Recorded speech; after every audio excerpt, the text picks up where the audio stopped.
Success is something we all want. We want it for ourselves, we want it for our children, hopefully we want it for everyone too. One of the most basic ways we can sum up our goals is that our goal is to succeed.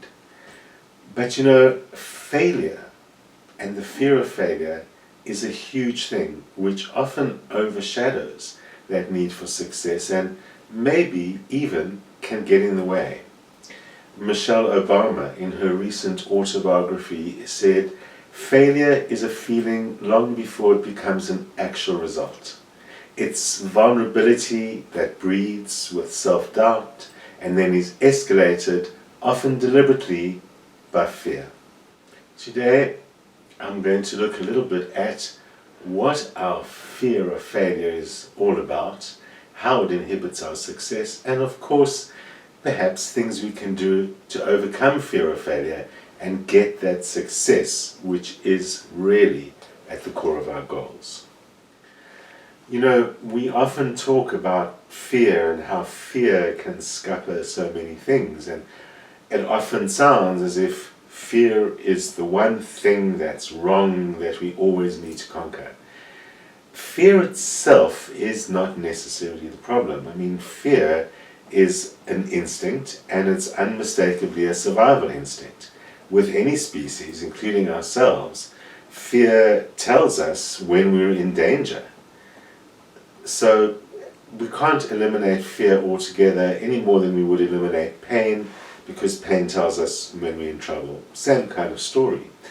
But the fear of failure is not the same. It's not really an instinct, and it's often irrational and can cause much further problems, let alone the basic problem of causing people to not follow their goals and not ultimately achieve them. And obviously a whole host of other disappointments and problems in life arise out of that. Interestingly, it's sometimes said that, well, it's not failure that we fear, it's success that we fear.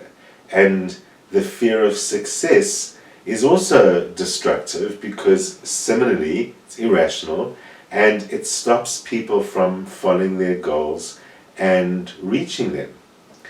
The truth is, both fear of failure and fear of success, which might even be the same thing, are fears which actually go against our best outcomes as a human being. While some fears might protect us, those fears harm us.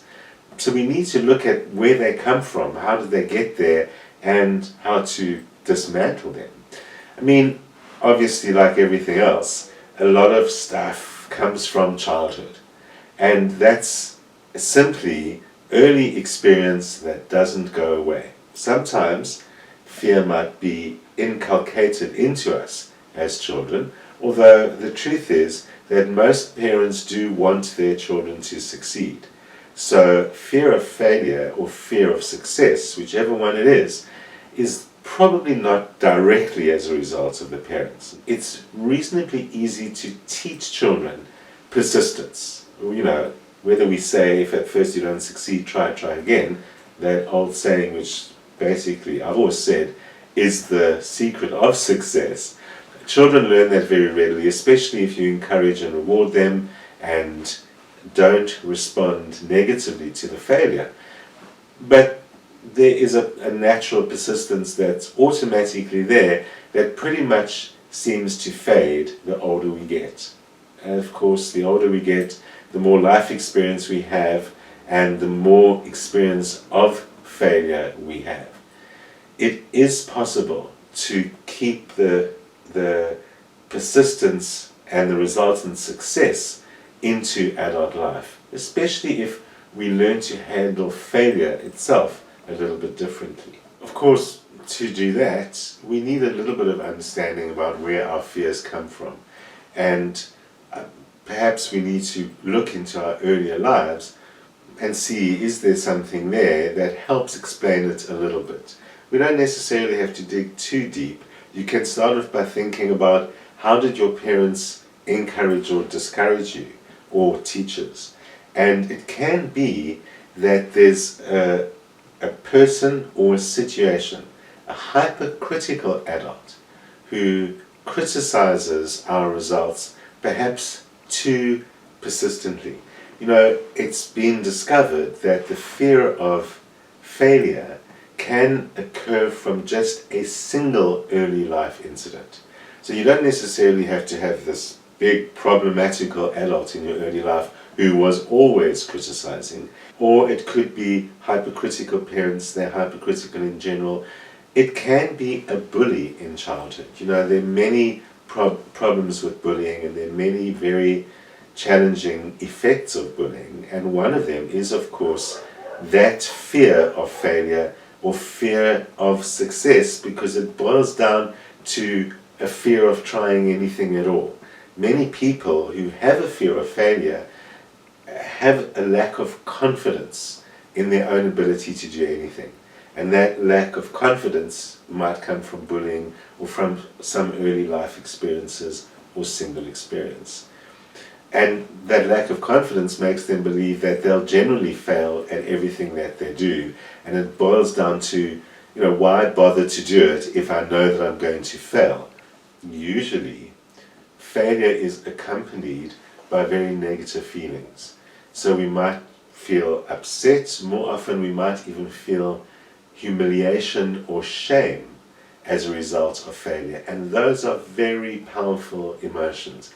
Most things that make us feel humiliated, we just need to experience once in order to never want to experience that again, and in order for that to stick like a trauma that won't go away. And it is that humiliation that mushrooms into self-doubt, and eventually that turns into paralysis and the inability to achieve anything, because goals and abilities and all of those come second to that powerful feeling of humiliation that is very hard to eliminate, because you believe you will experience that again.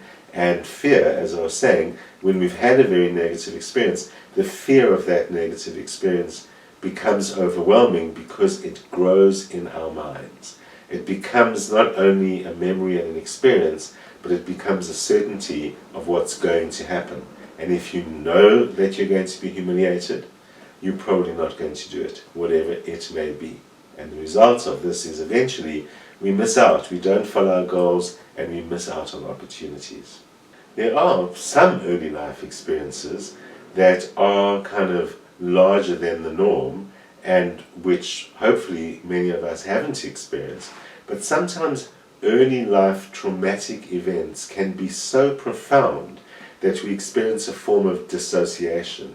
Either we disconnect in order to not feel that, which is sometimes the way we cope with things, or perhaps more commonly, we literally get kind of disoriented, we get pushed off our paths, we're so profoundly disturbed and traumatized by what happened that we lose the kind of momentum of who we are. It's like a state of shock where it becomes impossible to follow your own path, whether it's in the mind as what's the point, because the trauma seems like fate has got other ideas for me, or even if it isn't as much at the surface, the person, we just don't feel like ourselves. It has pushed us off our natural path, and not feeling ourselves, we get disconnected from our goals and aspirations, and from feelings of positivity that result from success.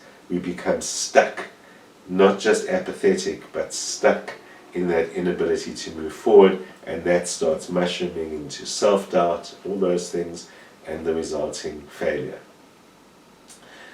The self-doubt, the low self-esteem, the lack of confidence themselves become a profound obstacle, because that causes us to believe that we are not only not able to, but usually not good enough to.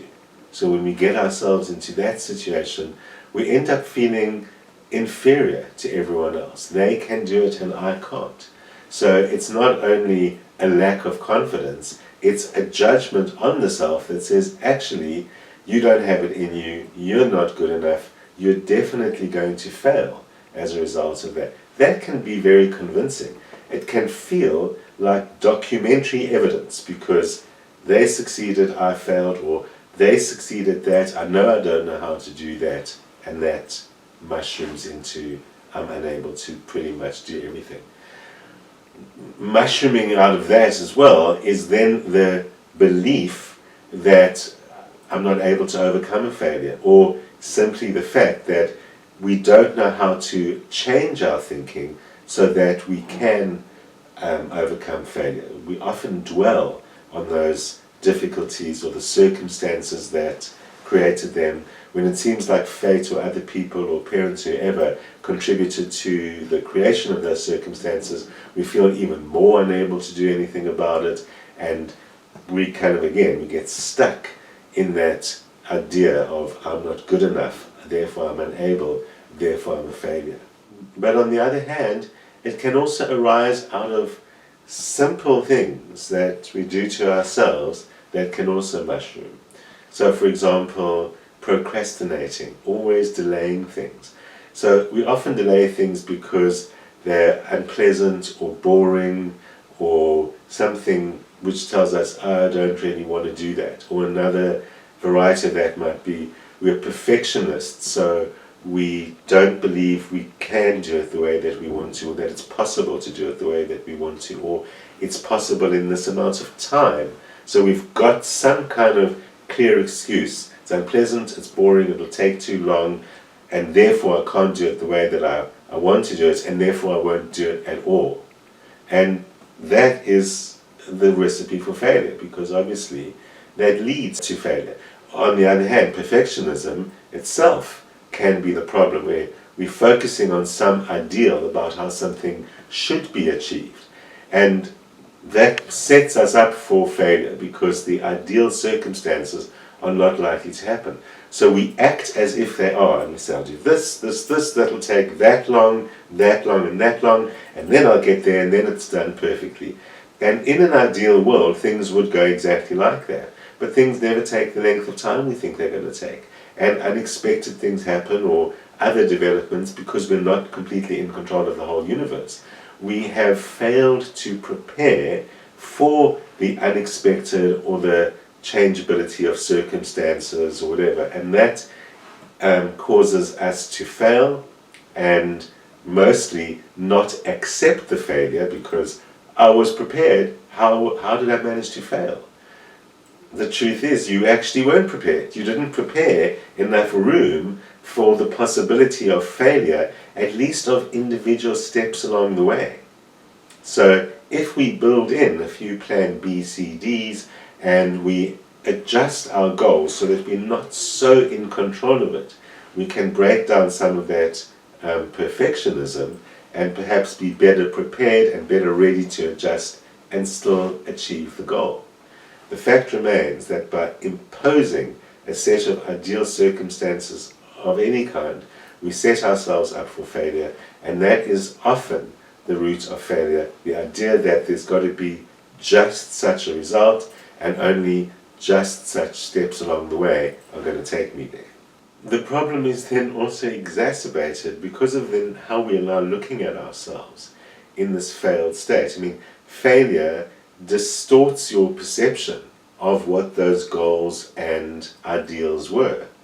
And the result of that is that they actually seem even more impossible to achieve, because it's kind of like you've now proved that the following steps don't reach that goal, and so now it becomes an even more unattainable goal. Failure literally distorts our perception of goals, but the important thing there is that it is our perception of the goals that have changed and been distorted, and that's what we need to remember. The perceptions have changed, but the goals actually haven't. So goal, perception, and method of how to get there. What we need to learn in response to failure is not to look at the middle part that says, oh, that goal is now unattainable, but to realize that what that's telling me is that I must change my method to get there.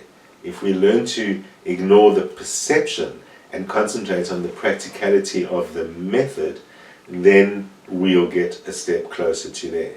On the other hand, sometimes that distortion is around our own abilities. So if we feel less able to do something, and we check on our skills and we realize, obviously I'm not intelligent enough, or I'm not capable enough, or I'm not skilled enough, or whatever the case may be, we've now created a version of ourselves that is distorted. So sometimes we perceive and we distort the goal in a distorted way if we fail. Sometimes we see ourselves in a distorted way when we fail. So sometimes we have to look back at ourselves and reassess our capabilities, not in the light of the failure, in the light of the perception of them, and realize I'm not understanding myself well. It's not because of that, and we really need to know and correct our perception of ourselves. Sometimes we need a little bit of help doing that, but a simple, straightforward task is to look at some things you have achieved and realize, oh, well, it's not about my intelligence, or it's not about my ability. I need to adjust my method of how I'm getting there, or I need to adjust my expectation, or whatever it may be, that's leading to this distortion. But sometimes it's not even as big as that, and we just feel helpless. We feel helpless because it didn't work, and helplessness is like an emotional wound. It's that feeling of something has happened to me, and your mind responds to the emotional wound by telling you to give up so that you don't get wounded again. And so don't do that, because it's going to lead to hurt, and so it leads to further helplessness. And the end result of that is that you end up believing there's nothing that you can do. Nothing will change the success. And so you end up avoiding future successes by avoiding future failures. You kind of assuming that I can't go anywhere, I can't do that goal or that goal or that goal, because the result is so hurtful. We don't deal with emotional wounds very well. We've got defense mechanisms that help us try and get over them and help us not repeat them. And your fear of failure could catch up in all of that and cause the fear of success and the lack of success to actually happen. I mean, there's some people, psychologist Guy Winch is one of those, who says we shouldn't be calling it a fear of failure. We should be calling it a fear of shame. And if we identify the actual emotion that we're afraid of, we've got something more concrete to actually deal with. So rather than feeling guilt or regret about how we failed or what didn't work, we feel shame, and that leads to poor self-worth. And poor self-worth, not believing in yourself, as I've said before, leads to total inaction. Alternatively, it's the fear of success. There are people who actually say that they have a fear of success, and that's just another word for the fear of failure. Fear of failure is often an unconscious fear, because we're going about doing our stuff and not really addressing, will I fail, what happens if I fail, because legitimately we are focusing on the success. But again, we're narrowing our options and not putting other plans into place for if I fail in some way. Mostly by concentrating only on the possibility of success, we often avoiding what will happen if I fail. We don't want to feel that, we don't want to think it's possible, and basically unconsciously or even consciously we end up avoiding failure instead of concentrating on success. And sometimes that's an interesting way to look at, how did I get to this thing that didn't work? How did I get to this failure of my goal? By taking it as, was I working towards success, or was I just avoiding failure? And avoiding failure causes us to behave in certain ways that, as we've said, cause us to fail in the end. So often a really interesting way to understand an apparent failure is by understanding it's because I was so busy avoiding failure and avoiding the bad feeling if I fail that I didn't actually understand how to succeed. A variation of that is we buffer ourselves against failure by handicapping ourselves in advance. We create circumstances that more or less ensure that we will fail so that we've got something else to blame. So it's like not preparing for an exam, or, then going out partying before that exam and then saying, well, I failed because I ended up partying that night, or I had a hangover. Or sometimes we get ill in order to not fail. And that's even deeper because that's very unconscious. So we might develop symptoms, we might actually develop some kind of a health crisis, a small thing becomes a big thing, or someone else's crisis becomes ours. I couldn't study because I had to help with something, and that's why I failed. And sometimes we need to unpack and move to the day before and see, hang on a second, did I actually set myself up to fail? And if I set myself up to fail, I might have fear of failure, stroke, fear of success. And that lets us get to the problem of what's causing that, but more importantly gets us to pull ourselves up by our bootstraps and take the plans A, B, and C to make sure that we succeed, accounting for how we damage ourselves along the way. We know that I'm creating the fear of failure, I'm creating the lack of success. It's not about my inabilities, it's about fear that I carry, that I'm reinforcing. And sometimes, there's external pressures, there's performance anxiety, there's pressure from the world around us. A very important way to change our perceptions with regards to all of that is to concentrate on, I'm oriented towards growing and bettering myself. Very often, people who don't learn from their mistakes or are fixed on the idea of I'm unable to do this or something like that, have got a fixed version of themselves, that I know myself, this is who I am, and that's not going to work for me. And what that person is really saying is, I don't grow, I can't grow, I don't see opportunities, I'm stuck with what I have. Catch yourself on that one. If you get yourself into the no-grow mindset, you're never going to pursue opportunities, and you'll always believe that the failures in the past define your failures in the future, and there isn't any good reason why they should. We need to develop the mindset that setbacks should be a spur to success, that it's not evidence of something I can't do, but rather try and turn it into motivation of something I can do by having a strategy, by saying, obviously I've got to change my attitude or change my method. Not I don't have the ability, but to say I need to develop an ability or a method, and like that turn it into a positive experience. Giving ourselves some permission to fail by telling ourselves there's no punishment if I fail, it doesn't mean something if I fail, other than try another way of doing this. Failure is not about me and my innate personality and abilities. It simply means I went about this the wrong way. Doing something the wrong way does not mean I have an inability. It means let me identify the abilities that I do have, often by looking at past evidence, and see how can I use those to succeed.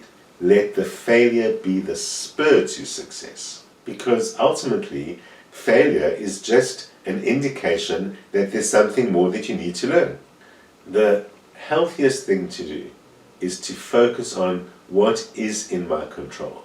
Instead of allowing the feelings of helplessness or whatever, concentrate on what characteristics do I know that I have? What abilities do I know that I have? What am I in control of here? Having identified my skill set, let me create plans that are better prepared for what I don't know. I won't assume I know everything that I should. I won't assume I'm completely in charge of the process. I will focus only on those things I know that I am in control of, and make room, with what I call Plan B, for the things that I'm not in control of. Remember, those feelings of helplessness and low self-worth are feelings related to I'm not in control, this happened to me. Remember, the first principle of Stoicism is focus only on what you're in control of and your life will be very much easier to live. That can extend to understanding I'm not responsible for everything. Let me focus what I am in control of.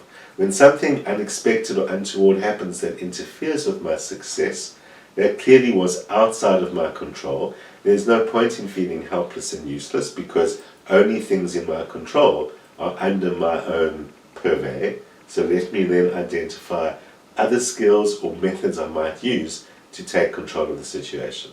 Taking control of the situation, taking control of your life, success is the result. I'll be back next week with the month ahead for March. See you then.